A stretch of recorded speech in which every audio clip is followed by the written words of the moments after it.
Hi, my name is Caleb Sandoval from Sound Design Studio AK Audio. In this video, I want to tell you about interactive music for the game called Roundrick. The game hasn't been released yet, but with the developer's team approval, I will show you the concept behind the music of the main gameplay. Let's watch the gameplay. You can see that this is an Arkanoid style type of gameplay.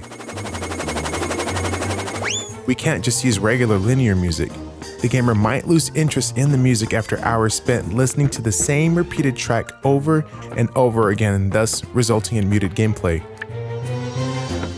To help avoid this situation, we decided to create an interactive type of music that contains both horizontal and vertical concepts. This type of music contains different types of composed variations that will make the music even more interesting to play along with.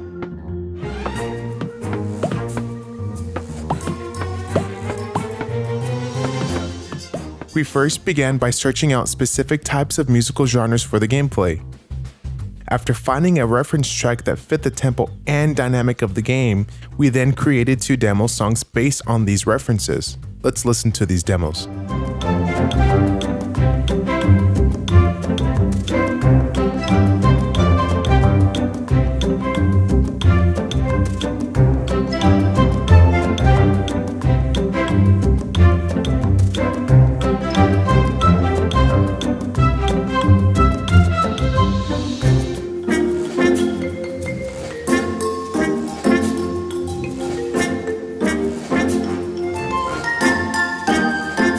After creating the demos, we started to create a logic for the chosen demo.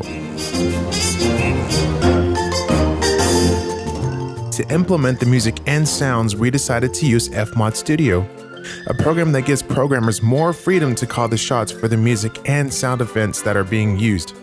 Not only that, but it also looks similar to any DAW and is also familiar to us. While using Fmod while working on the Unity project, we found it to be very easy to work with and didn't require hardly any work. Just a few lines of coding was all that was required.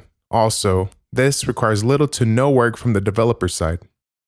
Now, before we shoot the ball, you'll hear the intro music playing. Once you launch the ball, the music changes from the intro to the first part of the music. Each part of the composition contains 4 layers: a bass layer, a melodic layer, a rhythmic layer, and a layer with some auxiliary components. Each layer contains 3 different variations.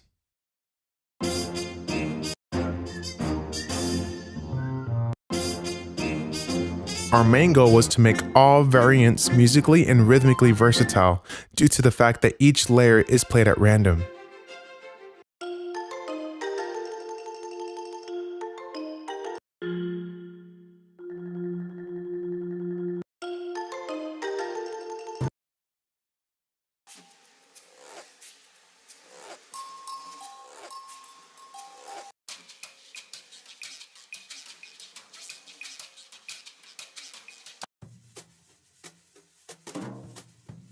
When the intro music starts, you'll hear a combination of different intro layers. Let me remind you that we have 3 variants for each layer, thus giving us many possible combinations.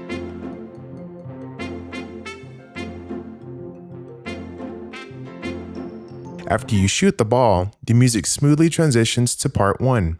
This is the main theme of the game. We've created bass layers using similar instruments that have the same timbre ideas but sound different. This will keep the musical ideas diverse yet similar. Now when part 1 plays, our transition marker will transition the music to play part 2.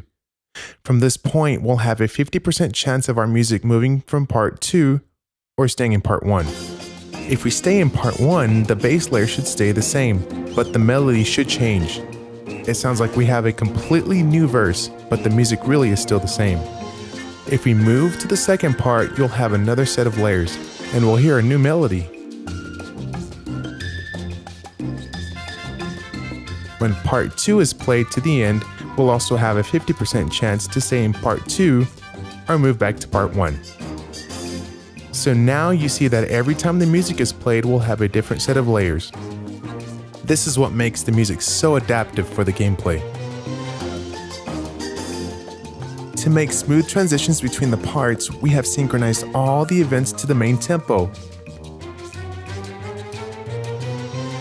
Oh, and by the way, when we start the game level, we have our first set of variations including the rhythmic layer.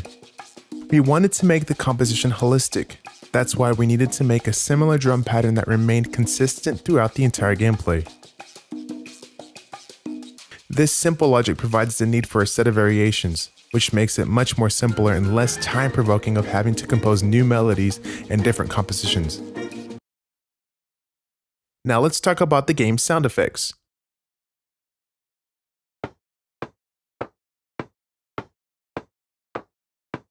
You can hear some of these sounds repeated many times in a short amount of time. If it's the same sounds, you'll notice how repetitive it gets after a while. That's why we decided to create variations for most of the gameplay sound effects. I think that'll be a topic for a different tutorial. While working with the team developers from Russia, we needed to use a program that made it easier to communicate. Thanks to FMod Studio, we really didn't need to bother the programs with many questions regarding a new sound or any changes to the music. All that was required from them were a few lines of coding, and our sounds were implemented.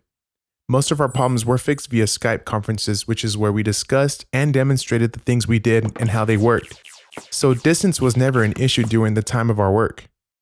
We really hope that this video helps you learn a little more about the video game music industry. And as always, thanks for watching, and we hope to work with you in the future.